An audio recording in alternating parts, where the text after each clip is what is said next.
உலகெங்கும் வாழும் அன்பு தமிழ் நெஞ்சங்களுக்கு வணக்கம். மீண்டும் நெஞ்சு பொறுக்குதலே நிகழ்ச்சியில் உங்களோடு இணைவதில் மகிழ்ச்சி. வாரந்தோறும் ஒரு சமூக தலைப்பினை எடுத்துக்கொண்டு நாம் விவாதித்து கொண்டிருக்கின்றோம். முன்பு பார்த்தீர்கள் என்று சொன்னால், ஒரு பையன் பள்ளிக்கு வரவில்லை என்று சொன்னால் ஒரு வீட்டில் அவங்க அனுப்பிச்சு அந்த பையனை கூப்பிட்டுவானாங்க. அந்த காலத்தில் சொல்லும்போது அந்த பையன் வரலாம், அப்போ ஏதோ பிரச்சனை இருக்குது, ஒரு 2 மாணவர்களை அனுப்பி அவரை அழைத்து வா என்று சொல்வார்கள். ஆனால் இப்போ என்னென்னா, இந்த மாணவன் ஃபீஸ் கட்டலைன்னா நீ வீட்டுக்கு போயிடுன்னு சொல்லக்கூடிய ஒரு சூழ்நிலை இருக்குது. இப்போ அன்றைய கல்விக்கும் இன்றைய கல்விக்கும் இருக்கக்கூடிய வித்தியாசமாக பார்க்கின்றோம். அப்போ அரசு இதற்கு ஏதாவது ஒரு கல்வி கட்டணத்தை நிர்ணயித்து இருக்கிறதா என்று பார்க்கின்ற போது 2009 இந்த கட்டாய கல்வி உரிமை சட்டம் வருகின்ற போது அதுக்கு ஒரு கமிட்டி போட்டாங்க. அப்போ கமிட்டி போட்டு இந்த கட்டணங்கள் எல்லாம் தனியார் பள்ளிகள் தாறுமாறாக இருக்கிறதுனால இதை ஒரு ஒழுங்குபடுத்த வேண்டும் என்று ஒரு கட்டண கமிட்டியை போட்டார்கள். அது கொஞ்சம் கொஞ்சமாக போய் கடைசியாக சிங்காரவேலு அந்த கமிட்டியில் இருந்தார். ஆனால் இப்போது இருக்கக்கூடிய சூழ்நிலையில் அந்த கமிட்டிக்கு யாருமே இல்லாத ஒரு சூழ்நிலை. கமிட்டி இருக்கின்ற போதே தனியார் பள்ளிகள் அதிக கட்டணம் வசூலித்தது என்று புகார் வந்த சூழ்நிலையில் இப்போ அந்த கமிட்டியே இல்லாத சமயத்தில் இவர்கள் எப்படி கட்டணம் வசூலிப்பார்கள்?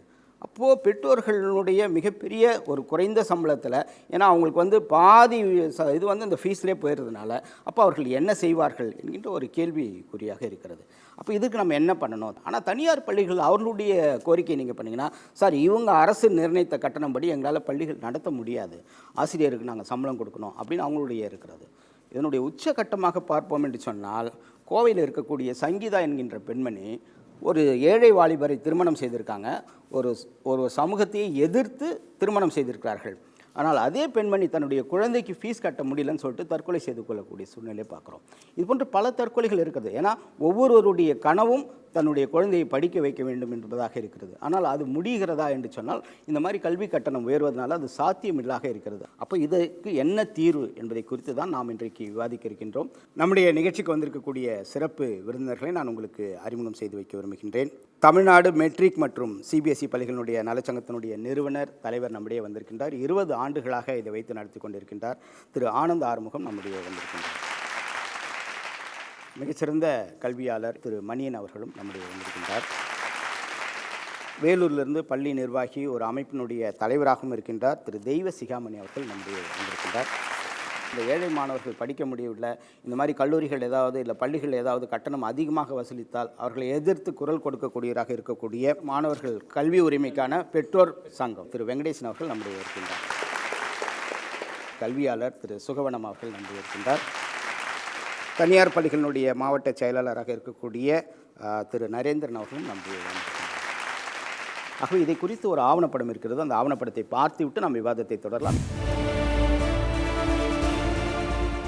தமிழகம் முழுவதும் 8226 தனியார் பள்ளிகளுக்கு 2013-16 ஆண்டுக்கு கல்வி கட்டணம் நிர்ணயிக்கப்பட்டு இருப்பதாக நீதிபதி SR சிங்காரவேலு கமிட்டி அறிவித்து அதனை அரசு இணையதளத்தில் வெளியிட்டிருந்தும் அதனை காதில் வாங்காமல் கனஜோராக கலெக்ஷன் வேட்டை நடத்தி கொண்டிருப்பதாக தனியார் பள்ளிகள் மீது குற்றச்சாட்டு வைக்கப்படுகிறது. இதனை எதிர்த்து கட்டண புகார்கள் மலைபோல் குவிந்தது. அதன்படி கடும் நடவடிக்கை எடுக்கப்படும் என்றும் பதில் வந்தது. எதுவும் நடக்கவில்லை. அது அப்படியே இருக்கிறது. செயல்படாத அரசு என்பதற்கு இதுவே சிறந்த உதாரணம்.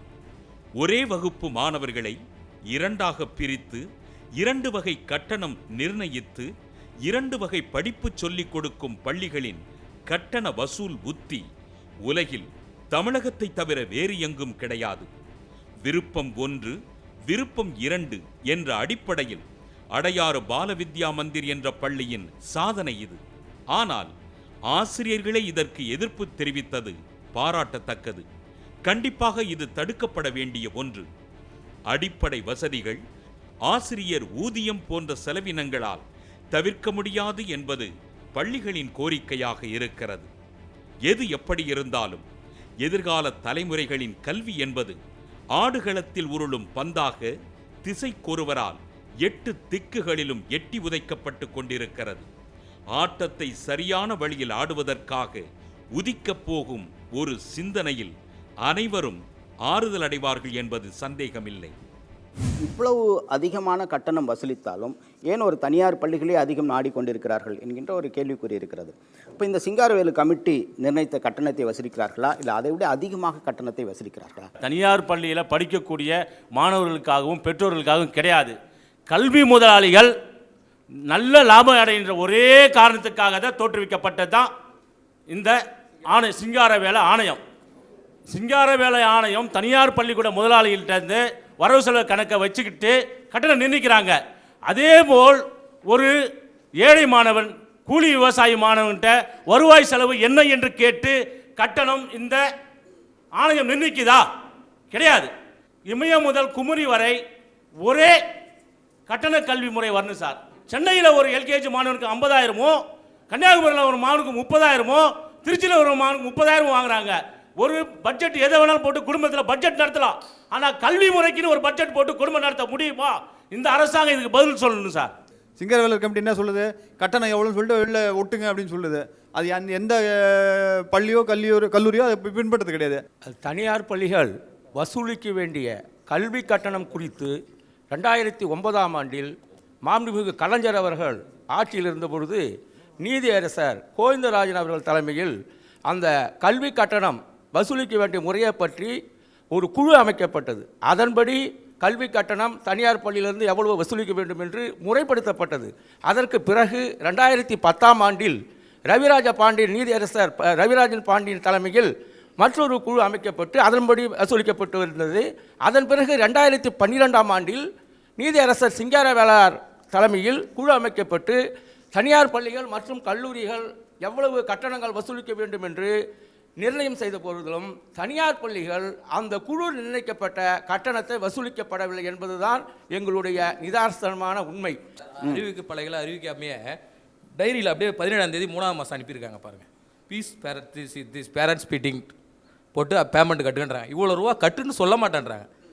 திருப்பி போய் கேட்டால் ஒரு பச்சை பேப்பரில் ஒரு பேப்பரில் எடுத்து அமௌண்ட்டு போட்டு அனுப்புகிறாங்க. ஃபீஸ் நிர்ணயித்தாங்க, எங்களுக்கு பத்தலைன்னு சொல்கிறாங்கல்ல. யார் நிர்ணயித்தாங்களோ அவங்கக்கிட்ட தான் அவங்க ஸ்கூல் பர்மிஷன் வாங்கினாங்க. அவங்கக்கிட்ட தான் அவங்க ஸ்கூலோட இன்ஃப்ராஸ்ட்ரக்சர் எல்லாத்தையும் கொடுத்து கிரவுண்டோட லெவல் எங்களுடைய பாத்ரூம் ஃபெசிலிட்டிஸ் எல்லாம் கொடுத்து தான் பர்மிஷன் வாங்குறாங்க. அதே கவர்மெண்ட் வந்து இவ்வளோ தான் ஃபீஸ் கட்டணும்னு சொல்லும் பொழுது அது எங்களுக்கு பத்தலை, எங்களால் பண்ண முடியாது, அதனால் நாங்கள் வந்து சொல்லாமல் கொள்ளாமல் நாங்கள் மக்கள்கிட்ட நாங்கள் பேரண்ட்ஸை வாங்கிக்குவோம் அப்படின்னு இவங்களால சிங்காரவேலு கமிட்டி போட்டதை விட அதிகமாக தான் வசூலித்து கொண்டு கண்டிப்பாக. சிங்காரவேலர் கமிஷனுங்கிறது கண் துடைப்பு கமிஷன். 2009 ஃபீஸு நிர்ணயித்து கொடுத்தாச்சு அவங்கள்ட்ட. அதை வாங்கிட்டு இருக்க வேண்டியதானா? என்னத்துக்கு வருஷம் நீ யாருக்காக நீ ஃபீஸை கூட்ட போகிற? இந்த கமிஷன் போட்டிருக்கிறதே வந்து நிர்வாகிகள் பள்ளிகள் ஆண்டு உங்களுடைய உங்களுடைய நிர்ணயத்தை கூட்டிக் கொள்ளுங்கள் என்பதற்காக போடப்பட்ட கமிட்டியை தவிர குறைப்பதற்காக அல்ல. ஒரு தடவை நிர்ணயிச்சாச்சில்லைங்க, வாங்கிட்டு போக வேண்டியதானா? அடுத்து நாங்கள் லெட்டின் பாத்ரூம் போட்டால் எங்களுக்கு ஃபீஸு கூட்டி கொடு, நாங்கள் வந்து ஒரு ரூமை கட்டிட்டோம் எங்களுக்கு ஃபீஸை கூட்டி கொடு, ஹெட் மாஸ்டருக்கு ஏசி ரூம் போட்டால் எங்களுக்கு ஃபீஸை கூட்டி கொடு அப்படின்னு கேட்குறதுக்கா இந்த கமிட்டி? ஃபீஸை நிர்ணயிச்சாச்சில்ல, அப்புறம் என்னத்துக்குது? டைரக்டருக்கு வேலை என்ன? டைரக்டருக்கு வேலை இதை பரிசீலிக்கிறது தான். இதுக்கு கமிட்டி தேவையே கிடையாது. ஒரு டைரக்டருங்கிறவரை ஐஏஎஸ் கேடரில் போட்டிருக்கப்ப let him cancel the recognition. Let the இவர் IMS can recommend the recommendation. ஐஎம்எஸ்க்கு என்னையா வேலைங்க? ஐஎம்எஸ் ஒவ்வொரு ஸ்கூலையும் போய் பார்க்க வேண்டியதானே? இன்னொரு பெரிய மோசடி நடந்து கொண்டு இருக்கிறது. ஐயா டைரெக்டாக உங்கள்கிட்ட கேட்குறேன், அதாவது நீங்கள் வந்து இந்த ஸ்கூல்ஸை ட்ரஸ்ட் ஆக்டில் வர்றீங்களா தனியாக வச்சு நடத்துகிறீங்களா? இந்த ட்ரஸ்ட் ஆக்ட்லையும் மைனாரிட்டி ஆக்ட்லையும் எங்களுக்கு நம்ம சலுகை கொடுக்கலாம்னு கொடுத்ததனோட விளைவு இந்த 2 ஆக்டையும் பயன்படுத்தி இன்று கல்வித்துறையானது சுருட்டி கொண்டு இருக்கிறது. மாணவர்கள் எந்த அளவுக்கு பாதிக்கப்படுறாங்க, பெற்றோர்கள் எந்த அளவுக்கு பாதிக்கப்படுறாங்க?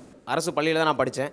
அதில் படித்து நல்லா மார்க் ஸ்கோர் பண்ணேன். நான் டாக்டர் ஆகணும் ஃபஸ்ட்டு ஆசை. டாக்டர் ஆகணுமே எங்கள் அம்மா சொன்னாங்க. போய் கேட்டதுக்கு ஊரில் 20 லட்சம் வேணும் 30 லட்சம் வேணும் அப்படின்னு சொன்னால் எங்கள் அம்மா வந்துட்டு இல்லைப்பா நம்ம இங்கே இருக்க நம்ம சாப்பாடே சாப்பிட ரொம்ப கஷ்டம், நீ படிக்க வேணாம் அப்படின்னாங்க. அப்போ அந்த இது ஏன்னா நம்ம டாக்டர் நீதியரசர் சிங்காரவேலு அந்த குழு வந்து பார்த்திங்கன்னா சென்னையில் 533 பள்ளிகளுக்கு ஸ்டார்டிங் ஒரு எல்கேஜி படிக்கிற ஸ்டூடெண்ட் 49,693 ரூபா அப்படிங்கிற கட்டணத்தை எல்கேஜி ஸ்டூடெண்ட் பே பண்ணுறாங்க. அதே 12th வந்து பார்த்தீங்கன்னா 53,684 ரூபா. இந்த ப்ரூஃபோட நான் வச்சுருக்கேன். நான் வந்து ஒரு 5,000 இருந்திருந்தா நான் டாக்டர் ஆயிருந்திருப்பேன், இன்ஜினியர் ஆயிருந்திருப்பேன். பேரண்ட்ஸ்க்கு முதல்ல என்னங்க ஆசை இல்லை, பேராசை. தான் பிள்ளை டாப் 10 ஸ்கூல் படிக்கணும், டாப் 10 காலேஜ் படிக்கணும். இதை சாதகமாக பயன்படுத்திக்கிற சில தனியார் நிறுவனங்கள், அதாவது ப்ரைவேட் ஸ்கூல்ஸ், ப்ரைவேட் காலேஜுங்கிறவங்க இதை யூஸ் பண்ணிக்கிறாங்க. அது மட்டும் இல்லாமல் நம்ம ஸ்கூல்ஸே காலேஜஸ் ப்ளேம் பண்ண முடியாது. விலைவாசி உயர்வு, இது உயர்ந்ததால தான் கட்டணமும் உயர்ந்ததுன்னு நான் சொல்ல வரேன். ப்ரைவேட் ஸ்கூலில், சிபிஎஸ்சி ஸ்கூலில் ஒரு ப்ரீகேஜி ஸ்கூல் சேர்க்கறதுக்கு வீட்டில் வந்து பேரண்ட்ஸ் வந்து படிச்சுக்கிறாங்கன்னு கேட்கல. அவங்க வந்து எவ்வளோ வருமானம் வாங்குறாங்க, 1 lakh மேலே இருக்கா, அப்போ நான் உங்களுக்கு சீட்டு தரேன், இல்லைன்னா தர மாட்டேன் நானுன்னு சொல்லிட்டு ஃபஸ்ட்டு சொல்கிறாங்க. அது மட்டும் இல்லாமல் ஜாயின் பண்ணுறது 10,000 டொனேஷன் கேட்குறாங்க ப்ரீகேஜிக்கு. இதுமாரி இருந்தால் எப்படி பண்ண முடியும் சார்? அரசு ஆசிரியர்களுக்கு சம்பளம் வந்து அரசு கொடுக்குது, ஆனால் தனியாருக்கு சம்பளம் யார் தருவா? மாணவர்கள் தான் தரணும். அதாவது அவங்களுக்கு என்னென்ன வேணுமோ அதெல்லாமே செஞ்சு தராங்க. எக்ஸ்ட்ரா கரிக்குலர் ஆக்டிவிட்டீஸ் எல்லாமே அந்த காலேஜில் ப்ரொவைட் பண்ணுறாங்க. உங்களுக்கு என்னென்ன தேவையோ அத்தனையுமே கொடுக்குறாங்க. அப்போது தனியார் நாடி தான் வராங்க. எத்தனையோ அரசு பள்ளிகள் இருக்கு, ஆனால் தனியார்கிட்ட வர்றதுக்கான காரணம் என்னென்னா, அரசு பள்ளிகள், அரசு கல்லூரிகளில் சுகாதாரமற்ற கழிப்பறை, சுகாதாரமற்ற சூழல் தான் காணப்படுதே தவிர சுத்தமான இடமே இல்லை. ஏதோ ஒரு சில அரசு கல்லூரிகளும் பள்ளிகளும் செயல்படலாம், ஆனால் வந்து எல்லா அரசு பள்ளிகளிலும் இந்த மாதிரி ஒரு சுத்தமான இடம் வந்து கிடையாது. ஃபீ ஸ்ட்ரக்சர் என்னும் போது இவங்க ஆரம்பத்தில் நம்ம சேரும் போது ஒரு தொகை ஒன்று சொல்லுவாங்க, ஆனால் அடிக்கடி ஒரு சின்ன சின்ன தொகையை வந்து வாங்கி கொண்டே இருக்கக்கூடிய ஒரு சூழ்நிலை இருக்கும். இப்போ இந்த மாதிரி ஃபீஸ் கட்டாத மாணவர்களை எப்படி ட்ரீட் பண்ணுறாங்க அப்படின்னு சொல்ல முடியும்? இப்போ காலேஜ் செமஸ்டர், இப்போ ஜனவரி மாதம் செமஸ்டர் ஆரம்பித்தாங்கன்னா அவங்க பிப்ரவரி மந்த்துக்குள்ளே ஃபீஸ் கட்டலன்னு வச்சிங்களேன், அவங்க நேம் லிஸ்ட்டை வந்து எடுத்துருவாங்க. என்ரோல்லேருந்து நேம் லிஸ்ட் எடுத்துருவாங்க. அடுத்தபடியாக வந்து பார்த்திங்கன்னா ஃபைன் இன்க்ரீஸ் பண்ணுவாங்க. அட்டனன்ஸ் வந்து டோட்டல் லாக், இதில் வந்து அட்டனன்ஸுக்கு ஒரு ஃபைன், அது இல்லாமல் எக்ஸாம் ஃபீஸ் வேறு கட்டணும். எல்லாமே டோட்டலாக வந்து பார்த்தீங்கன்னா ஃபைன்லேயே வந்து ஒரு ஸ்டூடெண்ட்டோட ஃபீஸோட ஃபைன் வந்து அதிகமாக வந்தது. ஆப்சன்ட் போட்டு விட்டுறாங்க. கிளாஸ்க்கு ஃபீஸ் கட்டாதனால நீங்கள் கிளாஸ்க்கு வந்தாலும் ஆப்சன்ட் தான் போடுறாங்களே கண்டி ப்ரெசன்ட் போட மாட்டேன்றாங்க. ஏன்னு கேட்டால் நீங்கள் ஃபீஸ் கட்ட மாட்டீங்க, நீங்கள் எப்போ கட்டுறீங்களோ அப்போ வேணால் நாங்கள் எல்லாத்துக்கும் சேர்த்து ப்ரெசன்ட் போட்டுறோம் அப்படின்னு சொல்கிறாங்க. பழைய காலத்தில் நம்ம படித்தது எல்லாமே சாக் அண்ட் டாக் மெத்தட். அதாவது ஒரு கிளாஸ்னா அந்த ஆசிரியர் சுற்றி இருக்கிற நாலேஜ் தான், அவ்வளோதான். ஆனால் இப்போ எடுத்துக்கோங்க, ஒரு சராசரியாக ஒரு ஸ்மார்ட் போர்டோட விலை என்ன, மினிமம் ஒரு சாதாரணமான ஒன்று என்னன்னா 60,000 2 லட்சம் வரைக்கும் இருக்குது. இதை யார் பே பண்ணுவா? அவங்க என்ன சும்மா என்ன என்ஜிஓஸ் அவங்க நடத்திட்டு போ. உங்கள் பிள்ளைங்களுக்காக தானே பண்ணுறாங்க. உங்கள் பிள்ளைங்க நாளைக்கு காம்படிட்டிவ் வேர்ல்டில் சர்வே ஆகணும், உங்கள் பிள்ளைங்க வந்து நம்பர் 1 இருக்கணும், அவங்க ஸ்கூலுக்கும் பேர். ஆனால் வந்து இது ஒரு இன்வெஸ்ட்மெண்ட். என் பிள்ளை ஷைன் ஆகணும், ஃபியூச்சரில் வந்து இந்த சொசைட்டியில் சர்வே ஆகணும்னா இது பண்ணி தான் ஆகணும். அப்போ அந்த அதிகமான ஃபீஸ் வாங்குறது வந்து நீங்கள் அக்செப்ட் பண்ணிக்கிறீங்க, ஏன்னா அந்த ஃபெசிலிட்டிஸ் கொடுக்குறாங்க, ஃபெசிலிட்டிஸ் இருக்குது, அதுக்கான இன்ஃப்ராஸ்ட்ரக்சர் இருக்குது. விலைவாசி உயர்வு அதனால் ஏற்றுறோங்கிறாங்கல்ல. முதல்ல அங்கே இருக்க டீச்சர்ஸ்க்கு கரெக்டான நியாயமான சம்பளம் மூலம் கொடுக்கறது கிடையாது தனியார் பள்ளிகள். இதை நீங்கள் ஒத்துக்கிட்டு தான் ஆகணும். எவ்வளோ ஒர்க்கு புழிவாங்க உங்ககிட்ட. சொல்கிறீங்க கவர்மெண்ட்டில் அவ்வளோ சம்பளம் அவங்க கொடுக்குறாங்க, இவங்க கொடுக்குறாங்க. கவர்மெண்ட் டீச்சர்ஸ் உழைக்க தாண்டி இவங்க நல்லா இன்னும் நிறைய வேலையை வாங்குவாங்க, ஆனால் அவளுக்காக சம்பளம் கொடுக்கறது கிடையாது. அந்த கல்வியும் ஒன்றும் பெரிய தரம் கிடையாது. அதுவும் இல்லாமல் அந்த படிக்கிற பிள்ளைங்க நிறைய மன உளைச்சல், ஸ்ட்ரெஸ்ஸாக இருக்கிறாங்க. நான் நிறைய பார்த்துருக்கேன். இன்றைக்கி எல்லாமே அனைத்தும் ப்ரைவேட்டைசேஷனாக மாறிக்கிட்டு இருக்குது. இன்றைக்கி வந்து அரசுக்கிட்ட எதுவுமே கிடையாது. சமச்சீர் கல்வி கொண்டாடுறாங்க, எல்லாம் சம படிக்கூட தடை போடுறாங்க. அதை எதிர்த்து பல போராட்டம் நடத்திருக்கிறோம். பேரண்ட்ஸ் மேலேயும் தப்பு இருக்கல. சமச்சீர் கல்வி எடுத்துட்டு வந்தாங்க, ஃபீஸை குறைச்சாங்க, அங்கேயே படிக்க வைக்க வேண்டியதுனா. பேரண்ட்ஸ்க்கு ஒரு மைண்ட் செட்டுங்க, எங்க அதிகமா ஃபீஸ் வாங்குறோம் அங்கதான் தரமான கல்வி. பேரண்ட்ஸ் தானே எடுத்துட்டு போய் சேர்க்கறாங்க. எத்தனை பேர் அப்படி படிக்க வைக்கிறாங்க? தனியார் பள்ளிகள் வந்து நிர்ணயிக்கும் கட்டணத்தை வசூலிக்க வேண்டும் எங்களுடைய ஆதங்கம். ஆனால் நீங்கள் பல முகமாக, அதாவது அப்ளிகேஷன் ஃபீஸ் என்றும், அட்மிஷன் ஃபீஸ் என்றும், அடுத்தது பருவ கட்டணம் என்றும், அது மட்டுமல்ல என்னையா ஒரு எல்கேஜி யூகேஜி படிக்கிற குழந்தைக்கு காஷ் அண்ட் டெபாசிட் வாங்குகிறீர்கள். காஷ் அண்ட் டெபாசிட் என்றால் என்ன? ஒரு பெஞ்சில் உட்கார்ந்தால் உடஞ்சி போச்சுன்னா அதுக்குள்ள பணத்தை பிடிக்கணுமா? அந்த குழந்தையுடைய எடை எவ்வளவு இருக்கும்? 10 கிலோ இருக்குமா, 5 கிலோ இருக்குமா? ஐயா, அதுக்கு போய் காஷ் அண்ட் டெபாசிட் 10,000 வாங்குகிறீர்கள். அந்த ஒரு பள்ளியில் ஒரு 200 குழந்தைகள் அல்லது 100 குழந்தைகள் படித்தால் ஒரு குழந்தைக்கு 10,000 காஷ் அண்ட் டெபாசிட் வாங்கினால் அவர்கள் கொள்ளையடிக்கின்றார்களா அல்லது சேவை செய்கின்றார்களா என்பதை தெரிவிக்க நான் கேட்டுக்கொள்கிறேன். அதாவது பாலிடெக்னிக் படிக்கக்கூடிய மாணவரோட ஏஜ் என்ன நம்மளுக்கு தெரியும். அந்த மாணவர்களை வெளியே முட்டி போட வைக்கிறாங்க. பாலிடெக்னிக் நிர்வாகத்தில் போய் பேசும்போது எந்த ரெஸ்பான்ஸுமே கிடையாது. கழிவறை வந்து கதவு இல்லை அப்படின்னு சொல்லி அந்த மாணவர் கேட்டிருக்கிறாரு. நானா போய் கேட்டேன், பார்க்குறியா? இதுதான் வந்து நிர்வாகம் சொல்லுது. தனியார் கல்வி நிறுவனம் முட்டி போட வைக்கிறாங்க. என்னோட பையன், என்னுடைய நண்பர் பசங்க எல்லாருமே தனிமைப்படுத்தி, அதாவது அந்த ஃபீஸை கட்டலை, அவங்க கூடுதலாக கட்ட கட்டணத்தை கட்டலைங்கிறதுக்காக அந்த பிள்ளைகளை தனியாக ஒரு ரூமில் உட்கார வச்சு ரொம்ப பசங்களுக்கு மன உளைச்சல் தனிமைப்படுத்துகிறாங்க. தனியார் ஸ்கூலில் பணம் கட்ட முடியலன்ற ஒரே காரணத்துக்காக அவனை வந்து அந்த வதுகைப்பதிலிருந்து எடுக்கும்போது தான் அவன் கிரிமினல் மயமாகறான், கிரிமினல் ஆகிறான். சார், வேலிடான பாயிண்ட். ப்ரெசன்ட் போடலை அப்படின்னும் போது அவனோட மனநிலை ரொம்ப பாதிக்கப்படுது. அப்போ என்ன பண்ணுறான், சார் சொன்ன மாதிரி அவன் ரொம்ப கிரிமினல் ரொம்ப குற்ற உணர்ச்சிக்கு அவன் ஆளாகி நம்ம எதையா செய்யணுன்ற போது டீச்சரை கத்தியால் குத்துறதும் வாத்தியாரை கத்தியால் குத்துறதும் இன்றைக்கி அது நிலைமை அது இந்த அளவுக்கு பெருசாக பாதிச்சிருக்கு. அதுதான் சார் உண்மையான இன்றைக்கி நிலைமை. தனியார் பள்ளின்றது அதுதான் இன்றைக்கி உண்மையான நிலைமை கூட. ஒரு நல்ல மாணவனை உருவாக்குறது கிடையாது. அதை வந்து நாங்கள் முக்கியமாக அதை வலியுறுத்துறோம் சார். கல்வியினுடைய தரம் மட்டும் நாங்கள் சொல்லணும்னு சொல்கிறாங்க. 9வது வகுப்பிலே 10வது பாடத்தையும் 11வது வகுப்பில் 12வது பாடத்தையும் இது நடத்தி நாங்கள் மார்க்கு வாங்க வைக்கிறோங்கிற ஒரு இதுதான் அவங்கள்ட்ட இருக்க தவிர வேறு ஒன்றும் கிடையாது. அகில இந்திய லெவலில் ஐடி தேர்வில் தமிழ்நாட்டில் 175 பேர் தான் பாஸ் பண்ணிருக்காங்கிறான். மற்ற மாநிலங்களில் எடுக்கும்போது 3000 பேர் பாஸ் பண்ணிருக்காங்கிறான். காரணம் என்னன்னு கேட்டால் இவங்க 11th போர்ஷனோ 9th போர்ஷனோ நடத்துறது கிடையாது. அவர்கள் மக்களுக்கு தான் வருது. நல்ல மாணவர்களை அவர்கள் உருவாக்குவது கிடையாது. கல்வி சேவை கிடையாது. கல்வி வியாபாரிகள் தான் அவர்கள். First sem fees கட்டிடுறான். கட்டினதுக்கப்புறம் என்ன பண்ணுறாங்க, உங்களுக்கு நாங்கள் வந்து சர்டிஃபிகேட் கோர்ஸ் பண்ணுறோம், அதனால் எங்களுக்கு வந்து 11,000 பணம் கட்டுங்க அப்படிங்கிறாங்க. வாங்கிறாங்க, அந்த பணத்தை வாங்கிறாங்க. ஒய்ஃபை வச்சு தரணும், எல்லாத்துக்கும் பணத்தை வாங்கிட்டு ஒரு 44,000 அந்த வருஷத்துக்கு பில் வருது. வந்ததுக்கப்புறம் என்ன ஆகுதுன்னா, அவங்க சொன்ன மாதிரி எதையுமே செஞ்சு கொடுக்கறது இல்லை. சமீப காலத்தில் ஓஎம்ஆரில் இருக்கக்கூடிய ஒரு கல்லூரியில் கூட இந்த பிரச்சனைனால ஒரு மாணவர்கள் வந்து வீதிக்கு வந்து இறங்கி போராடி அவங்களுடைய போராட்டத்தின் விளைவின் காரணமாக இப்பொழுது அவங்க என்ன பண்ணியிருக்காங்க, சர்டிஃபிகேட் கோர்ஸே முடிச்சிருக்காங்க.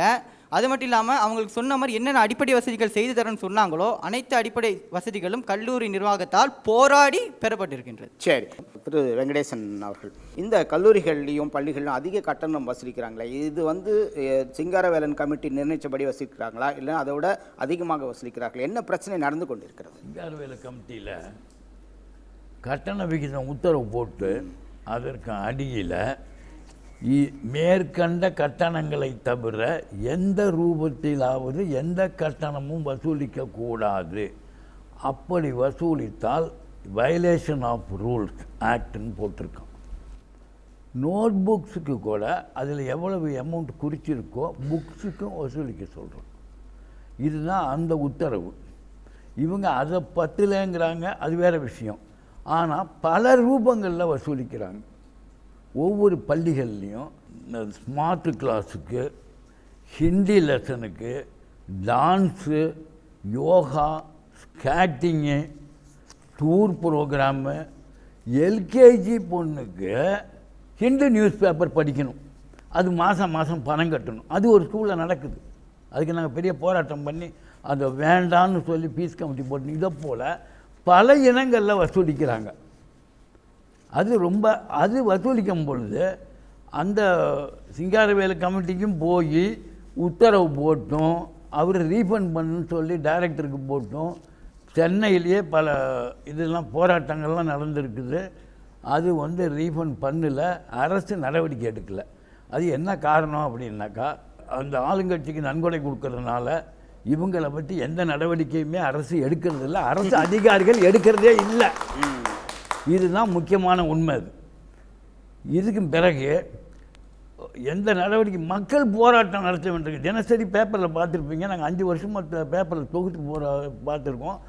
ஒவ்வொரு பள்ளியிலையும் போராட்டம் நடக்குது. இந்த அதிக கட்டணத்துக்காக ஒவ்வொரு பள்ளியிலையும் போராட்டம் நடக்குது. சில பெண்கள்லாம் சில பள்ளிகளில் பூட்டு போட்டு கூட போராட்டம் பண்ணியிருக்காங்க. இப்படியெல்லாம் நடக்குது. இப்போலாம் அதிகமான கட்டணங்கள்லாம் வாங்குகிறாங்க.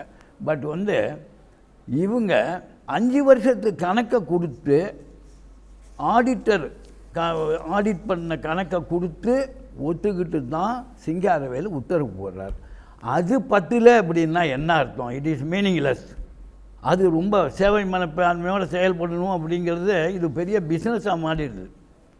டீக்கடைக்காரன் கூட கஷ்டப்படுறான், இங்கே கஷ்டமே இல்லை. டீச்சர் வச்சு டீச்சருக்கெல்லாம் கூட சரியான சம்பளம் கொடுக்கறது இல்லை. இவங்க வந்து கொள்ளை அடிக்கிறது, லாப நோக்கம், வருஷம் கட்டடத்தை கட்டுறது, தொழிலை அபிவிருத்தி பண்ணுறது, பிஸ்னஸ் அபிவிருத்தி பண்ணுறதுலேயே தான் இருக்கிறாங்க. இது வந்து ஒரு வியாபாரமாக தான் வியாபாரமாக ஆகிவிட்டது. மக்களிடம் விழிப்புணர்வு இல்லை, அதனால் போய் சேர்த்துக்கிட்டே இருக்காங்க. சரி, நன்றி. திரு சுகோணம் அவர்கள், இந்த கட்டணம் எப்படி இருக்க வேண்டும் நீங்கள் நினைக்கிறீங்க? இப்போ நான் வந்து இப்போ கல்வி ஆலோசகராக கல்வியாளராக செயல்பட்டுருக்கேன். இப்போ இந்த பிரச்சனைக்கு தீர்வு காண தான் நான் பாடுபட்டுருக்கேன். அதாவது பெற்றோர்களுக்கும் மாணவர்களுக்கும் உதவி பண்ணுறேன். என்ன உதவி பண்ணுறேன்னு ஒரு பெரிய டேட்டா பேஸே வச்சுருக்கேன். என்ன மாதிரி பள்ளிகள் இருக்குது, என்ன மாதிரி கல்லூரிகள் இருக்குது, 500க்கும் மேற்பட்ட நமக்கு இருக்க பொறியியல் கல்லூரிகள், +2 முடித்த பிறகு என்ன படிக்கலாம், மேற்படிப்பு ஒரு டிகிரி முடித்த பிறகு என்ன படிக்கலாம், பட்டப்படிப்பு முடித்த பிறகு என்னென்ன ஃபீஸு, நம்ம நாட்டிலையும் சரி வெளிநாடுகளையும் சரி 12 நாடுகளுக்கு நான் பண்ணிகிட்ருக்கேன். ஏன்னா இதில் வந்து அரசில் நிறைய குறைகள் இருக்குது. அந்த குறைகள் நம்மளால் உடனடியாக சீர் செய்ய முடியுமா அப்படின்னா முடியாது. அப்போ சீர் செய்ய முடியாதுன்னா என்ன பண்ணணும்? எல்லாருக்கும் உதவி செய்யணும். அப்போ இருக்கிற சூழ்நிலை இருக்கிற விஷயங்களை எடுத்துக்கிட்டு அவங்களுக்கு எப்படிலாம் உதவி பண்ணலாங்கிறத நான் முடிவு பண்ணி அதில் வந்து உதவி பண்ணிகிட்ருக்கோம். அது ஒரு இதுவாகவே இப்போ பண்ணிகிட்ருக்கோம், சர்வீஸாக பண்ணிகிட்ருக்கோம். இதுக்கப்புறம் வேலைவாய்ப்புக்கும் நாங்கள் உதவி பண்ணுறோம். அதில் நீங்கள் கேட்ட கேள்விக்கு என்னுடைய கருத்து என்ன அப்படின்னா, இப்போ எல்லாமே வந்து ஒரு விலைவாசி நிர்ணயம் ஆயிடுச்சு. ஒரு இட்லி 1 ரூபாயினும் கிடைக்குது, 2 இட்லி 50 ரூபான்னு கிடைக்குது. அதே மாதிரி தான் கல்வியும் இப்போது எல்லாருக்குமே எல்லாம் தெரியுது, கிளாரிட்டி இருக்குது. அந்த கிளாரிட்டியில் அவங்கவுங்க முடிவு பண்ணிக்கிறாங்க, என்னால் இது முடியும், என்னால் இது முடியாது.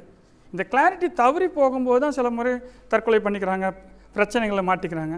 அதனால் வந்து இப்போ வந்து இந்த உலகம் ரொம்ப பறந்து விரிஞ்சிருச்சு. உலகம் முழுக்க பல கல்வி நிறுவனங்கள் இருக்குது, நம்ம இந்தியாவிலையும் இருக்குது.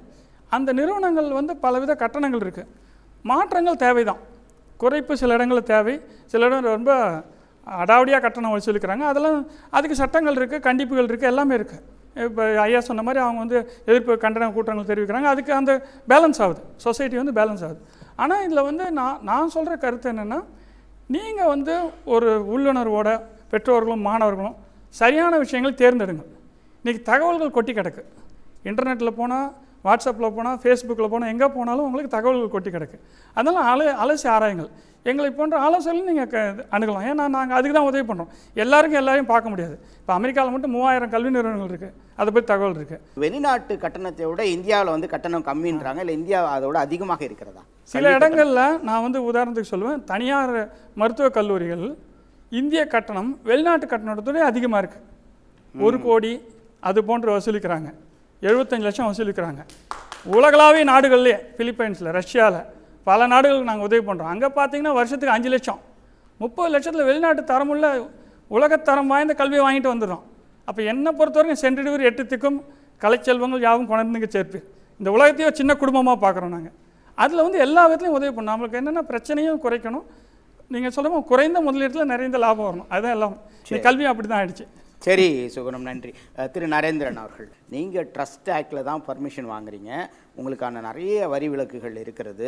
ஆனால் நீங்கள் வந்து அதிகமான கட்டணம் வசூலிக்கிறீங்க. அதுதான் அவர் உங்களை பார்த்து வைத்து, அந்த பள்ளி நிர்வாகிகளை பார்த்து வைக்கக்கூடிய ஒரு விஷயம்.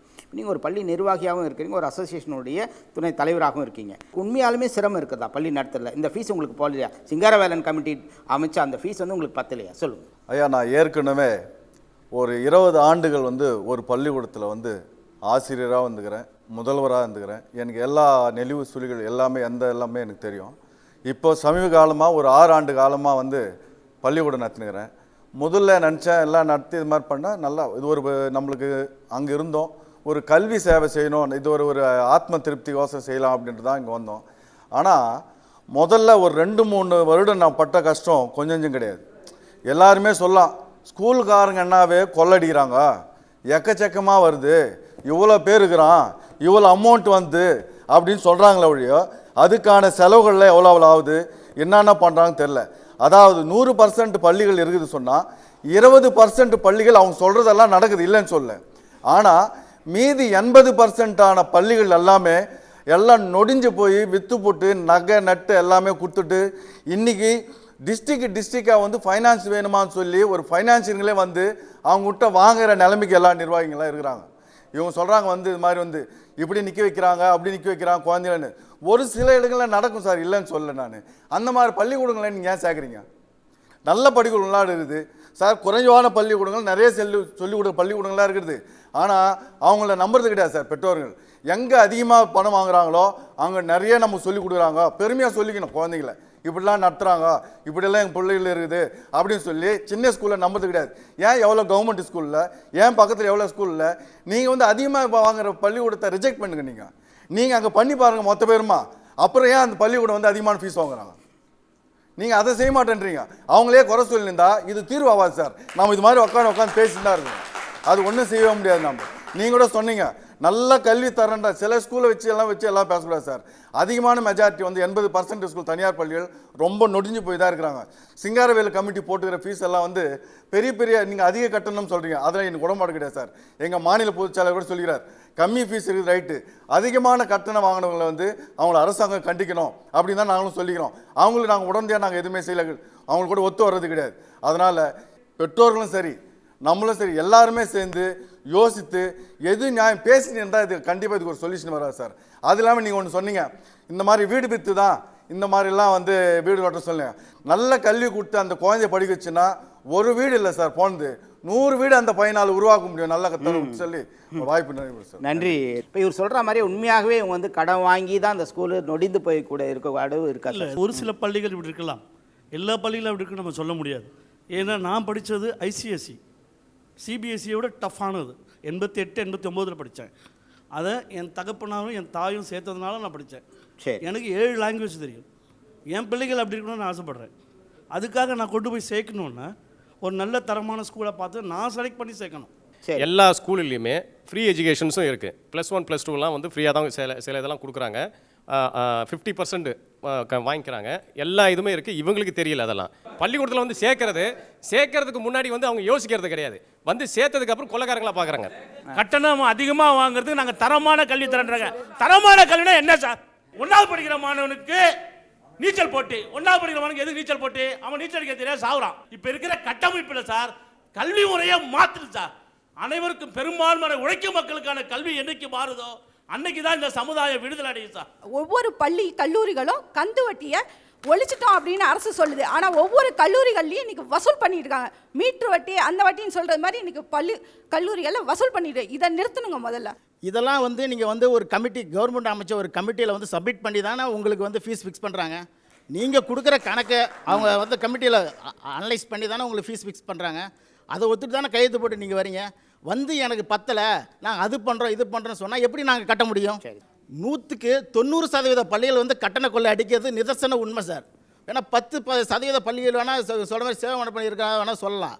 ஆனால் அனைத்து பள்ளிகளுமே வியாபார நோக்கோட கட்டண கொள்ளை அடிக்கிறாங்க. அதுக்காக மாணவர்களை கடுமையாக துன்புறுத்துறாங்க. இப்போ அரசு கட்டமைப்பே செயல்படாத கட்டமைப்புன்னு தாங்க சொல்லணும். எதுக்காக அப்படி சொல்ல வரோன்னா, மத்திய அரசு ஒதுக்குனா 4200 கோடியை வந்து இங்கே உள்ள அரசு பள்ளிகளுக்கு செலவு பண்ணியிருந்தாவே நாங்கள் தனியார் பள்ளிக்கு போக போகிறது இல்லை. இன்னொன்று பார்த்தீங்கன்னா, இந்த சிங்காரவேலர் கமிட்டியே செயல்படாத கமிட்டின்னு தாங்க சொல்லணும். எந்த விஷயத்துக்காக சொல்கிறோம்? தமிழ்நாட்டில் நடக்கிற எந்த ஒரு அரசு தனியார் பள்ளியிலேயாவது இந்த ஃபீஸு எல்கேஜிலேருந்து 12th ஸ்டாண்டர்ட் வரைக்கும் இவ்வளோ தாங்க ஃபீஸுன்னு எந்த ஒரு பள்ளிக்கூடத்தில் நோட்டீஸ் போர்டில் வச்சுருக்காங்களான்னு சொல்லுங்கள். ஒரே ஒரு பள்ளிக்கூடத்தில் கூட கிடையாதுங்க. சரி, நீங்கள் தனியார் பள்ளி தான் நல்லா நடத்துறீங்க, அப்புறம் இன்ஜினியரிங்க்கு எம்பிபிஎஸ் மட்டும் ஏங்க கவர்மெண்ட்டுக்கு வரீங்க? நீங்கள் அங்கேயே படிச்சிக்க வேண்டியதாங்க. இப்போ நான் என் வீட்டில் ஃபஸ்ட்டு கிராஜுவேட். எங்கள் அம்மா அப்பா என்ன நினைப்பாங்க, என் பொண்ணு நல்லா சொசைட்டியில் நல்லபடியாக வரணும் போகணும் அப்படின்னு சொல்லிட்டு. அப்போ எங்கள் அம்மா அப்பா என்ன பண்ணணும்? எனக்கு பணம் போட்டு தான் என்னை படிக்க வைக்க முடியும். அப்படி பணம் போட்டு படிக்க வச்சா மட்டுமே நான் சொசைட்டியில் நல்லா வாழ முடியும். எங்கள் பசங்க 2 பேர் வந்து அந்த கூடுதல் கல்வி கட்டணம் கட்டலன்றதுக்காக கொஞ்ச நாள் அட்டெண்டன்ஸ் எடுக்கலை. கடைசி உச்சக்கட்டமாக எக்ஸாம் நேரத்தில் அவங்களுக்கு கொஸ்டின் பேப்பரே வேறு ஒரு எக்ஸாம் கொஸ்டின் பேப்பர் கொடுத்தாங்க. அதாவது ஃபீஸ் அரியர் வச்சுருக்க பசங்களுக்கு கொஸ்டின் பேப்பரே தனி. இதை போய் நாங்கள் அங்கே ஸ்கூலில் கேட்டதுக்கு அப்படி தான் எங்கள் மேனேஜ்மெண்ட்டில் கொடுக்க சொல்லியிருக்காங்க அப்படின்னு சொல்லி சொன்னாங்க. உங்களை ஒரு கொள்ளைக்காரர் அப்படின்ற மாதிரி ஒரு குற்றச்சாட்டு வச்சுருக்காங்க. அந்த 20% நீங்கள் சொன்ன மாதிரி கொள்ளைக்காரர்கள், வெறியர்கள். நீங்கள் ஏன் அங்கே போய் சேர்றீங்க? உங்கள் வாத்தியாரெல்லாம் கீ நோட்ஸ் வச்சுருந்தாங்களா? லெசன் பிளான் வச்சுருந்தாங்களா? அந்த எடுக்கிற 1 hour நின்றுட்டே எடுத்தாங்களா? ஸ்மார்ட் போர்டில் எடுத்தாங்களா? டெக்னாலஜி தெரியாது, எனக்கு எதுவுமே தெரியாது. அந்த அரசு பள்ளியிலேருந்து படித்த ஒரு டீச்சராக வந்திருக்கேன். அவங்களுக்கு யார் கோச்சிங் கொடுப்பாங்க? அவங்களுக்கு யார் ட்ரைனிங் கொடுக்குறாங்க? தனியார் பள்ளியும் தனியார் கல்லூரியும் கோச்சிங் கொடுத்து ட்ரைனிங் அவங்க செலவில் எடுத்து இந்த எக்ஸலன்ஸ் எஜுகேஷனில் எக்ஸலன்ஸுங்கிற ஒவ்வொருத்தவங்க காம்படிஷன் தான். அந்த ஸ்கூலை விட நான் பெருசாக வரணுங்கிறதுக்காக தரத்தை உயர்த்தி யாருக்கு கொடுக்குறாங்க? நம்ம பிள்ளைங்களுக்கு தான் கொடுக்குறாங்க. வேற அவங்க ஒன்றும் எடுத்துகிட்டு காசு வாங்குறாங்க தான், அதுக்கேற்ற மாதிரி கொடுக்குறாங்களா இல்லையா? ஒவ்வொரு பள்ளிக்கும் அந்த பள்ளி கட்டமைப்பு, ஆசிரியர் எண்ணிக்கை, ஊழியர் எண்ணிக்கை, மெயின்டெனன்ஸு 5 ஆண்டுகளுக்கு ஆடிட்டர் அக்கௌண்ட்ஸை வச்சு தான் அரசு நிர்ணயம் பண்ணியிருக்கு. புரியுதுங்களா? அது கட்டுறதுல யாருக்குமே ஆட்சேபனை இல்லை. நீங்கள் என்ன சொல்கிறீங்க? இன்னும் எம்மா வேணாலும் கூட கொடுக்கலாம், தரமான கல்வி கொடுக்குறாங்க. நீங்கள் ஆசைப்பட்டு சொல்கிறீங்க, அதுதான் கட்டண கொள்ளை அப்படின்னு நாங்கள் சொல்கிறோம். ஆனந்த ஆறுமுகம், நீங்கள் பள்ளியின் சார்பாக பேசுகிறீங்களா இல்லை கட்டணம் அதிகமாக வசூலிப்ப சரிதான்? இந்த உலகத்தில் மனுஷன் தோன்றியதிலிருந்து இன்று வரை ஆயிரக்கணக்கான தொழில்கள், லட்சக்கணக்கான தொழில்கள் இருக்குது. ஆனால் 2 தொழிலை தான் இன்றைக்கி வரைக்கும் தெய்வீக தொழில்னு சொல்கிறோம். ஒன்று ஆசிரியர் பணி, இன்னொன்று மருத்துவ பணி. ஆனால் நம்ம நேரம் பாருங்கள், இந்த உலகத்தோட கட்டம் கடைசி கட்டம்னு சொல்கிறாங்க, கலியுகம்னு. அது என்னவோ தெரியாது. இந்த 2 பணியுமே தெய்வீக பணி. இதை 2 தான் சொல்கிறோம். அந்த 2மே இன்றைக்கி 100% கமர்ஷியல் ஆகிடுச்சு. 100%.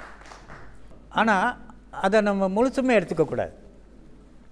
பள்ளின்னா எல்லா பள்ளியும் கொள்ளையடிக்கிறாங்க, எல்லா பள்ளியும் இது பண்ணுறாங்க அப்படின்லாம் நம்ம எடுத்துக்கூடாது. எல்லா ஆசிரியரும் தப்பு பண்ணுறான்னு எடுத்துக்கூடாது. அரசு பள்ளி ஆசிரியர்கள் என்ன தகுதியோடு இருக்காங்க? 90% அவங்க தகுதி இல்லாமல் இருக்காங்க. அவங்க தகுதி இல்லாமல் இருக்கிறதுனால அரசு பள்ளிக்கு 2 குழந்தைங்க படிக்கிறது 3 டீச்சர் ஆமாம் ஒரு வில்லேஜில், நிறைய வில்லேஜில். அப்போ அரசு பணம், நம்ம பணமெல்லாம் எப்படி வீணாக போகுது பாருங்கள். அப்போ அரசு பள்ளிகள் தரமே இல்லை, அதனால் ப்ரைவேட் பள்ளிகள் வருது. ஆனால் ப்ரைவேட் பள்ளிகள் வர்றதுனால கொஞ்சம் பணம் ஜாஸ்தி வாங்கலாம். நண்பர் சொன்ன மாதிரி கொள்ளை அடிக்கிறாங்க 50% தான், 100க்கு 100 நம்ம எடுத்துக்க முடியாது. சில பள்ளிகள் சர்வீஸ்க்காகவே இருக்குது, அதை நாம் அதிகபட்சம் நம்ம ஒரு 50% எடுத்துக்கணும். ஆனால் 50% பள்ளிகள் இன்றைக்கி பள்ளிகளை வச்சு நான் சொல்கிறேன், தமிழ்நாடு நர்சரி பிரைமரி மெட்ரிகுலேஷன் பள்ளிகளின் நலச்சங்கம் 20 வருஷமாக நடத்துகிறேன், நான் சொல்கிறேன் கொள்ளையடிக்கின்றன 50%. ஆனால் 50% அவங்கள சில பள்ளியில் ஆசிரியர்கள், தலைமை ஆசிரியர்கள், பிரின்ஸ்பால் எல்லாம் தெய்வம் மாதிரி இருக்காங்க. இது குளறுபடி. இதை அரசு தான் சரி பண்ணணும். எனக்கு சங்கமோ கோரிக்கை தான் வைக்க முடியும், மக்களோ சரி பண்ண முடியாது. அரசு தலையிட்டு ஒவ்வொரு மாவட்டத்திலையும் ஒரு தப்பு செய்கிற பள்ளியை அங்கீகாரத்தை கேன்சல் பண்ணி மூடி அந்த குழந்தைகளை வேறு பள்ளியில் விடணும். போராட்டம் பண்ணுறோம், அது பண்ணுறோம், இப்போ எல்லாமே பண்ணிகிட்டு இருக்கோம், நாங்கள் கோரிக்கை வைக்கிறோம். ஆனால் அரசு செவி சாய்க்கணுமா இல்லையா? அரசு தான் செவி சாய்க்கவில்லை. சரி, தமிழகத்தில் கல்வித்துறை என்பது உங்கள் எல்லாருக்கும் தெரியும். ஏறத்தாழ 13 கல்வித்துறை உயர்கல்வித்துறை, பள்ளிக்கல்வித்துறை என்று பிரித்திருக்கின்றார்கள். இந்த பள்ளிக்கல்வித்துறையில் 11 இயக்குநர்கள் இருக்கின்றார்கள். தொடக்க கல்வி, இடைநிலை கல்வி, மேல்நிலை கல்வி, அனைவருக்கும் கல்வி திட்டம், அரசு தேர்வுகள் இயக்கணம், அரசு நல வாரியம், அரசனுடைய தமிழ்நாடு பாடநூல் கழகம், பொதுநலத்துறை என்று 11 இயக்குநர்கள் இருக்கின்றார்கள். இதில் மெட்ரிகுலேஷன் ஸ்கூல் என்பது கடந்த 2001ஆம் ஆண்டு 8/10/2001 தான் தனியாக ஒரு இயக்குநராக வேண்டும் என்பதற்காகத்தான் இந்த மெட்ரிகுலேஷனுக்கு தனி இயக்குநராக ஆரம்பித்தாங்க தமிழ்நாடு. இப்பொழுது தமிழகத்தில் கல்வி புரட்சி ஏற்பட்டதற்கு பின்னால், அனைத்து மக்களிடம் கல்வி கற்க வேண்டும் என்று விழிப்புணர்வு ஏற்பட்டதற்கு பின்னால் ஆங்காங்கே ஆங்கில கல்வி மோகம் கொண்டதனால் சிறு சிறு பள்ளிகள் கிராமங்களில் நகரங்களில் முளைக்க தொடங்கியது. இந்த கொஞ்சம் கொஞ்சமாக முளைக்க தொடங்கிய பின்னால் தான் தனியாக மெட்ரிகுலேஷனுக்கு ஒரு இயக்குநரகம் ஆரம்பித்தார்கள். அப்போ ஆங்கில மோகம் ஏற்பட்டதற்கு பின்னால் தமிழகத்தினுடைய மக்களெல்லாம் ஆங்கில கல்வி வேண்டும் என்ற மோகத்தில் சேர்த்தார்கள். அதற்கு தொடர்ச்சியாக அப்படியே படிப்படியாக முன்னேறி கட்டணம் என்ற உயர்ந்த கட்டணத்திற்கு வந்துவிட்டது. 2009 மாண்புமிகு நீதியரசர் கோவிந்தராஜன் கமிட்டி, அப்புறம் ரவிராஜன் கமிட்டி, அப்புறம் சிங்காரவேலன் கமிட்டி, இப்படி கமிட்டி ஆரம்பித்ததற்கு பின்னால் தான் கல்வி கட்டணம் என்று ஒன்று வருகின்றது, ஃபீஸ் கமிட்டி. இந்த ஃபீஸ் கமிட்டியில் இதுதான் என்று நிர்ணயித்திருக்கின்றார்கள். நிர்ணயம் செய்ததற்கு மேலும் வாங்குவர்கள் தவறு. கோவிந்தராஜ் கமிட்டி ஆகட்டும், ரவிராஜ் பாண்டியனுடைய கமிட்டி ஆகட்டும், இது 2015 ஏப்ரலே முடிய போகக்கூடிய ஒரு சூழல். இப்போ நம்ம அட்மிஷன் வரும்போது இதற்கான எந்த கமிட்டியும் கிடையாது, 2015 முடிஞ்சு போயிடுச்சு. அப்போ என்ன மாதிரியான சூழ்நிலை இருக்கும்? இதுக்கு என்ன நிர்ணயிக்க? இப்போ தேர்தல் காலம், யாருமே கிடையாது. அப்போ என்ன நிர்ணயிக்க போறீங்க? அட்மிஷன் எல்லாமே முடிப்பாங்க, அப்போ பேரண்ட்ஸ் தானே பாதிப்படுவாங்க. அப்போ அதுக்கு என்ன சொல்யூஷன்? அதுதான் கேட்குறேன். இல்லை, இப்போ என்ன வச்சிருக்காங்க, கமிட்டியை 2015 சிங்காரவேலன் ஓய்வு பெற்றார். சரி, அதற்கு பின்னால் மெட்ரிகுலேஷனில் ஒரு இணை இயக்குனர் என்பவரை இப்பொழுது மனோகரன் அப்படின்றவரை போட்டிருக்காங்க. அவரும் மனோகரன் எஸ்ஓ. இப்போ கமிஷனர் கமிட்டி ஒரு அரசு துறையை சேர்ந்தவர்கள் தான் போட்டு, சட்டத்துறையை சேர்ந்த போட வேண்டும். ஆனால் அரசு துறையை சேர்ந்தவர்களே மெட்ரிகுலேஷன் ஜேடிஏ ஜாயின்ட் டைரக்டரை இப்போ என்ன செய்யுங்க அந்த கமிட்டியில் நியமிச்சிருக்காங்க. ஆனால் சிலர் என்ன சொல்கிறாங்க, அவங்கள போட்டால் எப்படி நியாயம் கிடைக்கும் எங்களுக்கு அப்படின்னு பொதுமக்களும் கருத்து தெரிவிக்கிறாங்க. அந்த கமிட்டி ஒழுங்காக இருக்குமா என்பதை அவருடைய சொல்கிறாங்க. அசோசியேஷனில் ஃபைட் பண்ணணும், ஏன்னா எலெக்ஷன் வர்றதுனால அவங்களால முடிவெடுக்க முடியாத ஒரு சூழ்நிலை இருக்காங்க. நீங்கள் என்ன கட்டணம் நிர்ணயிக்க போகிறீங்க? இப்போ அது மக்களுக்கு தெரிவிக்க வேண்டும். அது முடியாத சூழ்நிலை இந்த அரசு இருக்குது. இப்போ அரசனுடைய கையாளத்தனத்தால் தான் இன்றைக்கு நிச்சயமாக எந்த ஒரு நீதியரசனையும் நியமிக்கலை, யாரோ ஒரு மெட்ரிகுலேஷன் உள்ள ஒரு டைரக்டர் கொண்டு போய் இப்போ நியமிச்சிருக்காங்க. எப்படி நியாயம் கிடைக்கும்? சரி, நன்றி திரு தெய்வசிகாமணி. இப்போ ஒரு கட்டணமே நிர்ணயிக்காத ஒரு சூழ்நிலையில் எவ்வளோ வேணால் வாங்கிக்கலாம், ஏன்னா கேள்வி கேட்பதற்கு யாருமே இல்லை. ஒரு ஜட்ஜி கமிட்டி போட்ட பிறகே காசு அதிகமாக வாங்கும் போது ஒன்றுமே சொல்லாத போது இப்போ யாருமே இல்லாத ஒரு சூழ்நிலையில் இன்றைக்கி பேரண்ட்ஸ்க்கு என்ன தீர்வு? இந்த கட்டணத்தை ஃபிக்ஸ் பண்ணும்போது ஒரு அமௌண்ட்டு ஃபிக்ஸ் பண்ணிட்டாங்க. அதுக்கப்புறம் என்ன பண்ணியிருக்காங்க, அந்த கட்டணத்திலிருந்து 10% 15% தான் ரைஸ் பண்ணி ஒவ்வொரு வருஷம் கொடுத்துருக்காங்க. இப்போ இந்த சூழ்நிலையில் அரசு இல்லை, அரசு அதை சரியான நீதியரசரை நியமனம் பண்ணாதனால நிறைய பள்ளிகளுக்கு நாங்கள் சொல்லியிருக்கிறது, எப்போ 5% 10-15% ரைஸ் பண்ணிக்கிறாங்களோ அந்த பர்சன்டேஜ்லேயே இந்த முறை ரைஸ் பண்ணி நீங்கள் ஃபீஸை வாங்குங்க அப்படின்னு தான் ஒரு சுற்றறிக்கையும் விட்டுருக்கேன். எங்களுடைய மாநில பொதுச்செயலர் நந்தகுமாரும் அதான் சொல்லியிருக்காரு. ஐயா பேசும்போது ஒன்று சொன்னார், ஆர்டி ஆக்டில் 25% மாணவர்களை சேர்க்கணும், அதுக்கு 3 வருஷம் கல்வி கட்டணத்தை இப்போ அரசு நிர்ணயித்த கட்டணம் எங்களுக்கு கொடுக்கணுமா இல்லையா? சொல்லுங்க ஐயா, கொடுக்கணுமா இல்லையா? நிறைய பள்ளிகள், கிராமத்தில் இருக்கிற பள்ளிகள் அத்தனை பேரையும் 25% அட்மிஷன் பண்ணிவிட்டு சம்பளம் கூட கொடுக்க முடியாமல் திண்டாடிட்டு இருக்கோம். அந்த நேரத்தில் தான் நாங்கள் எங்களுக்கு இந்த 25% பணத்தை கொடுக்கணும், 97 கோடியே 5 லட்சத்தை கொடுத்தா தான் நாங்கள் அட்மிஷன் பண்ணணும்னு சொன்னார். சொன்னதுக்கப்புறம் தானே கூப்பிட்டு பேசுகிறோம் நாங்கள் அரசாங்கம். கூப்பிட்டு பேசி இன்றைக்கி 77 கோடி கொடுத்துருக்காங்க, இன்னும் 20 கோடி வரல. இப்போ இந்த கல்வியாண்டில் 130 கோடி வரணும். இதெல்லாம் கொடுத்தா தான் பள்ளிக்கூடத்தை நடத்த முடியும். கிராமப்புறத்தில் இருக்கிற பள்ளிகள் அவர் சொல்லும்போது சிலரெல்லாம் இல்லை இருக்காது, பள்ளியை நலிவாடியிடல, நல்லா தான் இருக்குதுன்னாங்க. ஆனால் உண்மையிலே சொல்கிறேன் பாருங்கள், 200 பள்ளி எனக்கு வந்திருக்குங்க சேல்ஸுன்ட்டு. எதனால்? அவங்களால சம்பளம் கொடுக்க முடியல, நிர்வாகம் பண்ண முடியல, சேல்ஸ்னு வந்திருக்கு. அதே மாதிரி இன்றைக்கி அரசு பள்ளிகள் ஏன் மூடிட்டு வராங்க? வருஷத்துக்கு 200 பள்ளி ஏன் மூடுறாங்க? இப்போ அதிக கட்டணம் வாங்குறாங்கன்னா குறைந்த கட்டணம் எங்கே இருக்குது அங்கே கொண்டு சேருங்க, நல்ல கல்வியை கொடுப்பாங்க. நாம் அப்படி நினைக்கிறதில்ல. எங்கே அதிகமாக கட்டணம் வாங்குறாங்களோ அங்கே தான் கொண்டு போய் சேர்க்குறோம். நம்மளால் முடியல, கல்வி கட்டணம் கட்ட முடியலனா கூட அங்கே அதிகமான கட்டணம் இருக்கா, அங்கே நல்லா சொல்லிக் கொடுப்பாங்க, எல்லா வசதியும் இருக்கும் அப்படின்னு தான் கொண்டு போய் சேர்க்குறாங்க. இன்றைக்கி அரசு ஆசிரியர்களாகட்டும், அரசு அலுவலர்களாகட்டும், டைரக்டர் ஆகட்டும், எல்லாருமே எங்கே கொண்டு போய் சேர்க்குறாங்க? தனியார் பள்ளியிலாம் சேர்க்குறாங்க. கேட்டால் அங்கே தான் பாதுகாப்பு இருக்குதுன்றாங்க. அப்போ பாதுகாப்பு முக்கியமாக நினைக்கிறாங்கல்ல. நீங்கள் ட்ரஸ்ட் ஆக்டில் வர்றீங்களா இல்லையா? இதுதான் என்னுடைய கேள்வி. எங்களுக்கு இலவச கல்வி தரேன்னு சொல்லி நீங்கள் வந்தீங்க. இலவச கல்வி கண்டிப்பாக நாங்கள் கொடுத்துட்டு தான் இருக்கிறோம், இன்றைக்கி கொடுத்துட்டு தான் இருக்கிறோம். இப்போ எல்கேஜியில் 40 அட்மிஷன் பண்ணால் 10 அட்மிஷன் இலவச கல்வி கொடுத்துட்றோம் நான்.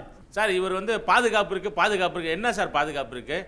அதே சமயம் தனியார் அரசாங்க ஸ்கூலில் மூடுன்றாரு. அரசோட திட்டமே அரசு ஸ்கூல்ல மூடிட்டு தான். இல்லங்க, மூடணும்னு சொல்லல. மூடிட்டாங்கன்னு சொன்னீங்க. நல்லா கேளுங்க. அரசோட திட்டமே தனியார் அரசாங்க ஸ்கூல்ல 200 பள்ளி மூடுறாங்க. தனியார் மையத்தை ஊக்குவிக்கணும், தனியார் ஸ்கூலை மிகைப்படுத்தணும் தான் அரசோட திட்டமே.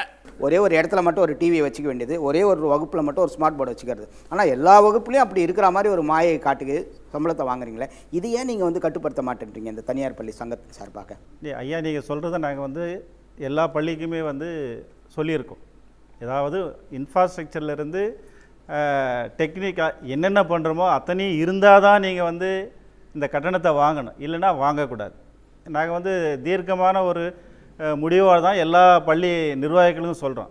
அந்த மாதிரி ஐயா நினைக்கிற மாதிரியோ ஏதோ விளம்பரம் மட்டும் படித்துட்டு ஃபீஸ் வாங்குறத நாங்கள் ஏற்றுக்கிறதே கிடையாது. ஸோ நீங்கள் தவிர்க்கப்பட வேண்டிய ஒரு விஷயம் எது? அந்த அதிக கட்டணம் வாங்கிறது. சில விஷயங்களுக்கு அது பொருந்தும். அந்த வகையான பள்ளிகளுக்கு நீ கட்டி தான் ஆகணும். பேரண்ட் டீச்சர்ஸ் அசோசியேஷன் இப்போ விருதாச்சலத்தில் வச்சுக்கோங்க, பெற்றோர் ஆசிரியர் சங்கம்னு வச்சுட்டு இருக்கீங்களே, நீங்கள் போய் கேட்கும் போது உங்களுக்கு என்ன பதில் வருது? ஏன் உங்களால் உங்களுடைய போராட்டம் வெற்றி அடைய முடியல? அதை சொல்லுங்கள். 25% நம்ம அந்த இடஒதுக்கீடு யாராருக்கு ஒதுக்கிறீங்கன்னு கேட்கும்போது எந்த ரெஸ்பான்ஸும் கிடையாது. ஆனால் நம்ம உள்ளே போய் யாராருக்கு போட்டிருக்கிறாங்கன்னு பார்க்கும்போது அந்த கார் ஓட்டுறவங்க, அங்கே டீச்சர்ஸாக வேலை செய்கிறவங்களுக்கு இவங்களுக்கு தான் ஒதுக்கி இருக்கிறாங்க. இவங்களுக்கு கேட்டால் சம்பளம் 4000 ரூபாய் தான் கொடுக்குறாங்க. ரொம்ப அடிமாட்டுக்கு வேலை வாங்கிட்டு அப்படி கொடுக்குறாங்க. இது ஒரு விஷயங்க. இன்றைக்கி அரசு கட்டமைப்பே கல்வித்துறையில் அதனுடைய தோற்று போச்சுன்றதான். கல்வி கொடுக்க இன்றைக்கி வக்கற்று, அதாவது இன்றைக்கி காசு உள்ளவன் மட்டும்தான் படிக்க முடியும். மனுதர்மத்தை மாதிரி மீண்டும் ஒரு மனுதர்ம கொள்கைக்கு போயிருக்கிறாங்க. இன்றைக்கி சமஸ்கிருதம் இந்தி திணிச்சு இங்கே ஒட்டுமொத்த மாணவர்களையும் சுயமாக தமிழை கூட தெரிஞ்சு முழுமையாக வர முடியாமல் இன்றைக்கி சீரழிக்கிற வேலையை அரசே செய்துன்றதாங்க. இது எங்கள் ஊரில் இருக்கின்ற விருத்தாசலத்தில் இது தனியார் பள்ளி ஒன்றில் அந்த எக்ஸாமினேஷன் சென்டர், அந்த பள்ளியில் வருவதற்கு ஒவ்வொரு மாணவனிடமிருந்து 200 ரூபாய் கட்டணம் வசூலித்தார்கள். இது நியாயமா? அதாவது கட்டணம் ஒழுங்குமுறைப்படுத்தப்பட வேண்டுமே ஒழிய நீங்கள் அதிகமாக வாங்குகிறீர்கள் தான் எங்களுடைய குற்றச்சாட்டு. நீங்கள் நாங்கள் எதுவுமே கட்டணமே வாங்காமல் நீங்கள் பள்ளியை நடத்தணும்னு நாங்கள் சொல்லலை. அரசும் அந்த பள்ளி கட்டண நிர்ணய குழு அமைக்கப்பட்டுள்ளது. ஐயா அவர்கள் சொன்னார்கள், ஆண்டுதோறும் 10 விழுக்காடு நீங்கள் உயர்த்தி கொள்ளுங்கள், உயர்த்தி கொண்டு வாங்குங்கள் என்று இப்பொழுது சொன்னார்கள். அதுபோல் ஒரு 5 விழுக்காடோ 10 விழுக்காடோ உயர்த்தி நீங்கள் வாங்க தயாரா? அப்படி அல்ல என்பதுதான் எங்களுடைய குற்றச்சாட்டு. இந்தியாவில் தமிழ்நாட்டில் இந்த கல்வி சரியான கட்டணத்தில் சரியான கல்வி கற்றுக் கொடுப்பதற்கு என்ன பண்ணணும்? என்ன பண்ணனா இந்த கட்டணத்தை சரிப்படுத்த முடியும்? அரசு கட்டணத்தை முதல்ல அவங்களுடைய நோட்டீஸ் போர்டில் ஒட்ட சொல்லுங்கள். அதை ஒட்டிட்டாலே அவங்க சொல்கிற மாதிரி ஏன் போய் சரிங்கன்னு சேர்க்க அதை பார்த்துட்டு அவங்களா வெளியில் போயிடுவாங்க. நோட்டீஸ் போர்டில் ஒட்டணும். நோட்டீஸ் போர்டில் சரியாக கட்டணத்தை ஒட்டுங்க. இந்த அரசு கட்டமைப்பு மாற்றினா மட்டும்தான் கல்வியில் புதிய மாற்றத்தை கொண்டு வருமே முடியுமே தவிர இந்த அரசு கட்டமைப்புக்குள்ளே நின்றுட்டு கல்வி சீர்திருத்த முடியாது. ஆரம்ப கல்வி முதல் ஆராய்ச்சி கல்வி வரை அரசே இலவச கல்வி வழங்கப்பட வேண்டும். மருத்துவத்தையும் கல்வியையும் தர வேண்டியது அரசோட கடமை. இந்த இரண்டையும் அரசு எடுத்து நடத்தினாலே இதற்கு ஒரு சரியான முற்றுப்புள்ளி கிடைக்கும். தனியார் மைய கல்வியை ஒழிச்சிட்டு கல்வியை பொறுத்தவரை அரசு மட்டும்தான் சார் செய்யணும். அதுதான் ஒரு நாகரிக சமுதாயத்துக்கு கல்வியை ஒரு ஆராய்ச்சிக்காக பயன்படுத்த முடியுமே சரி, இது உற்பத்திக்கான கல்வி முறையாக இருக்குது. உற்பத்திக்கு முன்னாடி கல்வி முறையை ஒழிக்கணும்னா தனியார் மையிட்ட கல்வி போகக்கூடாது, அரசு தான் கல்வி நடத்தணும். மக்கள் அரசாங்கம் தர போதையிலேருந்து வெளில விழிப்புணர்வோட உண்மையாக போராடினா தான் அரசாங்கமே விழிப்புணர்வு பெறும். அப்புறம் தான் அந்த கல்வியை அப்புறம் தான் அரசாங்கமே எடுக்கும், அப்புறம் தான் தனியார் இது ஒழியும். அதனால் முதல்ல விழிப்புணர்வு மக்களுக்கு வரணும். அரசு ஆசிரியர்கள் வாங்குகிற சம்பளத்துக்கு ஒழுங்காக வேலை செஞ்சாலே தனியார் கல்விகள் ஒழிஞ்சு அரசு பள்ளிகளுக்கு மாணவர்கள் சேருவாங்க. ஸ்கூல் காலேஜ் ஃபீஸ்லாம் ஆன்லைன்லையோ டிடிஓவோ அப்படி பே பண்ணால் இவ்வளோ தான் அமௌண்ட் அப்படிங்கிறது எல்லாத்துக்குமே தெரிஞ்சிடும். அதிகமாக கட்ட முடியாது. Very good. இது ஒரு நல்ல சஜஷன். ஏன்னா எவ்வளோ கட்டணத்துக்கான ரசீதே பேங்க் மூலமா போகும். தனியார் பள்ளிகளுடைய கட்டணங்களை ஒரு கட்டுப்பாட்டுக்குள் கொண்டு வர வேண்டும் என்றால் ஒவ்வொரு வருவாய் மாவட்டத்திற்கும் ஒரு விஜிலன்ஸ் விங்கு அமைக்கப்பட வேண்டும். அந்த விஜிலன்ஸ் விங்கில் காவல்துறையை சேர்ந்த டிஎஸ்பி லெவல்லையும் கல்வித்துறையை சேர்ந்த மாவட்ட கல்வி அலுவலரோ அல்லது முதன்மை கல்வி அலுவலரோ அல்லது மாணவர்களுடைய அந்த பெற்றோர் சங்கத்தை சேர்ந்தவர்கள் ஒருவர் மொத்தம் அந்த குழுவில் 3 பேர் இடம்பெற்று ஒவ்வொரு தனியார் பள்ளியிலையும் ஆய்வு நடக்க வேண்டும், மாதந்தோறும் நடக்க வேண்டும். அப்படி இல்லை என்றால் 3 மாதத்துக்கு ஒரு தடவையாவது, குறைந்தபட்சம் 3 மாதத்துக்கு ஒரு தடவையாவது ஆய்வு செய்து அங்கு இருக்கும் புகார்களை கண்டறிந்து என்ன நடவடிக்கை வேண்டும் என்றும் அதற்கு தகுந்தாற்போல் அந்த பள்ளியினுடைய உரிமத்தை ரத்து செய்வதோ அல்லது மேல் நடவடிக்கை உட்படுத்துவதோ வேண்டும் என்பது என்னுடைய தாழ்மையான ஒரு கமிட்டி அமைக்கணும் இல்லையா? Right. Okay. Trust act, minority act, இந்த 2 ஆக்டை இம்ப்ளிமெண்ட் பண்ணால் 50% ஒழிஞ்சிரும். இன்னும் 50% ஒழியணும்னா 11th கவுன்சிலிங் வைக்கணுங்க. இந்த அதிக கட்டணம் வசூல் பண்ணுற பள்ளிக்கூடத்தை கேன்சல் பண்ணுங்க. ஒரு பள்ளிக்கூடம் தமிழ்நாட்டில் கேன்சல் பண்ணாதான் இந்த கட்டணம் கொள்ளைக்கு ஒரு முடிவு பிறக்கும். பெற்றோர்களோட வேதனையை புரிஞ்சுக்கிட்டு அரசு இதுக்கு தகுந்த ஒரு தீர்வை காணணும். உங்களுக்கு சீட் இருக்கிறது உங்களோட ரைட்ஸ். நீங்க போய் அதை பிராட் மைண்டட் சும்மா கம்ப்ளைண்ட் பண்ணிட்டே இருக்காம உங்களுக்கு என்ன இருக்குன்னு போய் ரிசர்ச் பண்ணுங்க, போய் தேடுங்க. உங்களுக்கு நாங்க வாய்ப்பு இருக்கு, உங்களோட ரைட்ஸை யூஸ் பண்ணிக்கோங்க. சரி. பெற்றோரோட மாற்றம் தேவை. கல்வி அமைப்புக்கும் கோர்ட்டுக்கும் தொடர்பு இருக்கணும். இப்போ சிங்காரவேல் கமிட்டி இல்லை. இப்போ வரப்போகிற அரசு கமிட்டி அமைக்குமானால் ஒரு பக்கம் பள்ளி கொடுக்குற ஆவணங்கள் அதே பள்ளிக்கூடத்தில் படிக்கும் மாணவர்களின் பெற்றோர்களையும் அந்த குழுவில் இணைத்து இரண்டு பேரும் கருத்து பரிமாறி அதுக்கான சரியான கட்டணத்தை தீர்வு பண்ணுன்றதை நான் கேட்டுக்கிறேன். பெற்றோர்கள் பணம் கட்ட முடியாமல் ரொம்ப அவஸ்தைப்படுறாங்க. எல்கேஜி யூகேஜி கட்டு சேர்க்கறதுக்கே 1 லட்சம் 2 லட்சம் தேவைப்படுது முன்னாடி உள்ளே போகிறதுக்கே.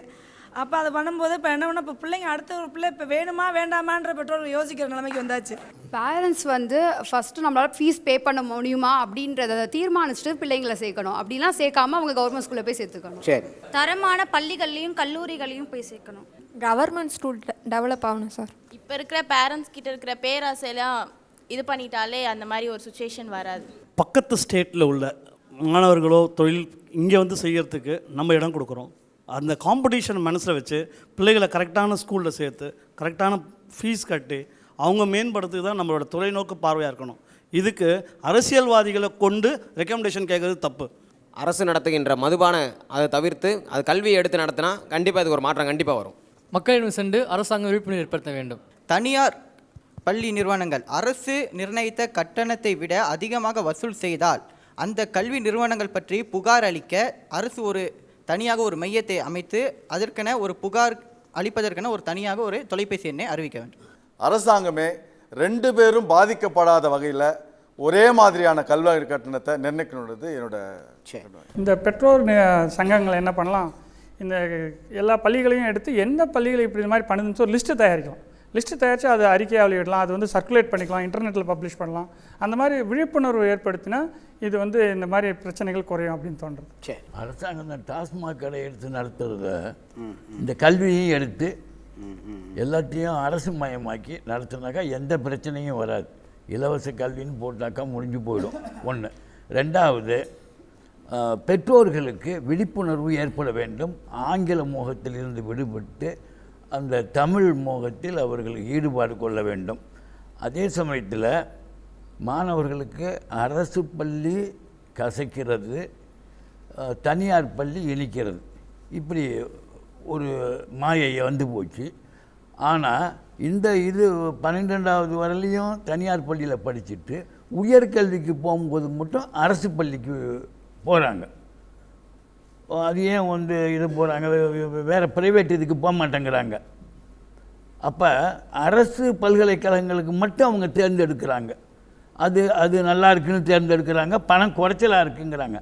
அதை நிறுத்தணும். அரசு பள்ளியில் படித்தவங்களுக்கு தான் அரசு உயர்கல்வியில் வேலை வாய்ப்பு வழங்கணும் அப்படிங்கிறத கொண்டுட்டு வரணும். நன்றி. பள்ளி குழந்தைகள் நல வாரியம் வைக்கணும். அந்த பள்ளி குழந்தைகள் நல வாரியத்தில் எந்த அரசியல்வாதியும் எந்த அரசு அதிகாரும் உறுப்பினராக இருக்கக்கூடாது. சமூக ஆர்வலர் இருக்கணும், என்ஜிஓ இருக்கலாம், ஒரு சமுதாயத்தில் நல்ல பேர் வாங்கினவங்க இருக்கலாம், எங்களை மாதிரி சங்கங்க 1-2 இருக்கலாம், அவ்வளோதான். கல்வி கட்டணமும் மாணவர் சேர்க்கையும் வெளிப்படையாக இருக்க வேண்டும். இது மாண்புமிகு மத்திய அமைச்சர் ஸ்மிருதா ராணி அவர்களே நேற்று ஒரு அறிக்கையில் கூறியிருக்கின்றார்கள். கல்வி கட்டணம் கட்டுக்குள் வர வேண்டியது அவசியம். தகுதியானவர்களுக்கு சீட் கிடைக்க வேண்டும். தொழிற்கல்வி படிப்பு பணமுள்ளவர்களுக்கு மட்டும் என்ற நிலை மாறி திறமையானவர்களுக்கு கிடைக்க வேண்டும். இது நடக்க வேண்டுமானால் சேர்க்கை வெளிப்படையாக இருக்க வேண்டும். நுழைவுக் கட்டண விவகாரத்தை கல்லூரிகள் தெரிவிக்க வேண்டும். மனித நேயமும் சமூக அக்கறையும் ஒவ்வொரு தனியார் தொழிற்கல்வி குழுமங்களுக்கும் இருக்க வேண்டும். அற்புதமான வரிகள் சொல்லியிருக்காங்க. உண்மையில் வெளிப்படையாக இருக்க வேண்டும். அட்மிஷனாக இருக்கட்டும் அல்லது ஃபீஸ் கமிட்டாக இருக்கட்டும். இதுதான் என்னுடைய கருத்து. நாங்கள் என்ன சொல்லியிருக்கோம் ஆரம்பத்திலேருந்து, அது கிராம பள்ளியாக இருக்கட்டும், சிட்டியில் இருக்கட்டும், டவுனில் இருக்கட்டும், எல்கேஜி யூகேஜிக்கு ஒரு கட்டணம் நிர்ணயிங்க. ஃபார் எக்ஸாம்பிளுக்கு 10,000 ரூபா இயர் ஃபீஸு. அதே மாதிரி வெளிப்படையாக ஃபஸ்ட் ஸ்டாண்டர்ட் டு 5th வரலையும் 12,000 ரூபா, 6th அது 9th and 10th 15, +1 +2க்கு 20,000. இந்த ஃபீஸை ஃபிக்ஸ் பண்ணுங்க. நாங்கள் பல முறை வந்து அசோசியேஷன் மூலமாக அரசாங்கத்துக்கு தெரிவிச்சுட்டே தான் இருக்கோம். ஆனால் அது நடைமுறை கொண்டு வரல. அந்த மாதிரி கொண்டு வந்தால் இந்த மாதிரி பிரச்சனைகள்லாம் வராது.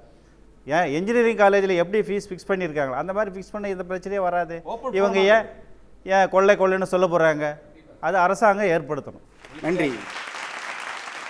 இது எப்படி இருக்க வேண்டும் இந்த கல்வி என்று பாரதி மிக அழகாக சொன்னான். 1000 அன்னச்சத்திரங்கள் கட்டுவதை விட 16,000 ஆலயங்களை கட்டுவதை விட ஒரு ஏழைக்கு எழுத்தறிவிப்பது தான் மிகப்பெரிய செல்வன்னு சொன்னான்.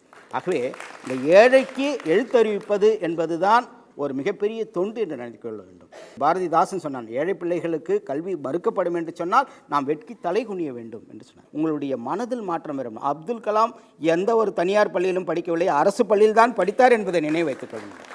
அரசு பள்ளியில் எல்லாமே இருக்கிறது, செயல்படவில்லை, அதுதான் முக்கியம். தனியார் பள்ளிகளில் வந்து குறைவான சம்பளம், அதிக நேரம் ஒர்க் பண்ணுறான், இவனுக்கு அதிகமான சம்பளம், குறைவான பாடம் நடத்துகிறான். அந்த மாற்றம் ஏற்படுத்த வேண்டும். ஆகவே இந்த அடிப்படையில் இருக்கக்கூடிய அந்த கல்வி சிந்தனையில் மாற்றம் வருகின்ற போது தான் வரும். 10ஆம் வகுப்பு பாடத்தை 9ஆம் வகுப்பிலே நடத்துகிறான், 12ஆம் வகுப்பு எடுக்கும் போது 11ஆம் வகுப்பில் எடுக்கிறான். அப்போ மாணவனுக்கு எந்தெந்த ஆண்டு எந்தெந்த கல்வி தர வேண்டும் என்பதை நிர்ணயிக்க வேண்டும். அரசு இதற்கு ஒரு தீர்வை, கட்டணத்தை நிர்ணயிக்க வேண்டும். அதே போன்ற அரசு பள்ளிகளெல்லாம் மோசமான பள்ளிகள் என்ற மனநிலையில் மக்களுக்கு மிகப்பெரிய மாற்றம் வர வேண்டும். கல்வி என்பது நம்மை தகுதிப்படுத்திக் கொள்வதற்கு சிந்திக்கக்கூடிய கல்வியை தாருங்கள். மாணவர்களை மிகப்பெரிய கண்டுபிடிப்பாளராக, அறிவியல் அறிஞராக வரக்கூடிய அந்த கல்வியை தாருங்கள். கல்வி என்பது சேவை, அதை வியாபாரமாக்க ஆக்கிவிடாதீர்கள் என்று சொல்லி இந்த நிகழ்ச்சியை நான் நிறைவு செய்கின்றேன்.